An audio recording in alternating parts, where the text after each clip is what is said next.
some rich men osechako karamna wuok e pachoka mago jomuko mabende samoro osebedo karamna ka konyo yor keto mwandu bende gisebedo ka giwuok e pachoka inde.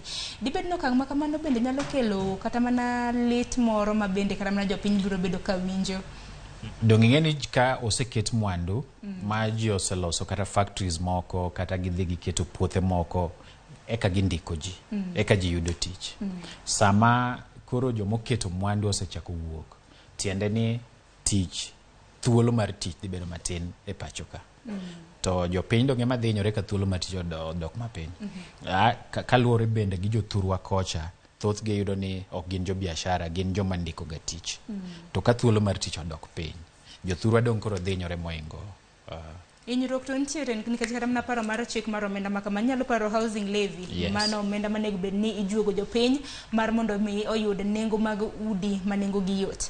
Neno kanyo kodwok kowuok e tamalo 3 nyaka tamalo 1.5. Mano ne jotije kanyakla kod jok mondiko gi tich. En mana ni penjo pod nitiere ka ni njo ka Daktari James Nyikal bende wacho ni kata bed ni odwoke piny nyaka kwana tamalo 1.5. Omenda ma kamano inyalo na paro ka ne natamalo 3 ni wacho ni maximum ma inyalo kawo omenda makamano ne en siling 5,000. Gisani koro wakia karamna ne omenda makama idhi juog nyaka pesa di. Koro chal ka gimolokore osuru.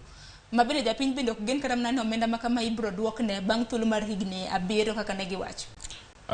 Pokta somo kaka sani giloke. To mokwongo kaka nyicho wacho en ni nonego bed ni en asilimia en atamalo 3. To sani kore na tamalo 1.5. Mano gitimo maber giduoke piny. Especially kuom joma pesa gi joma yuto gi ne piny. Ting'eni ma giduoko ne in ng'at ma ondiki gi jal ma bende ondiki. Koro chulo ni in kichulo atamalo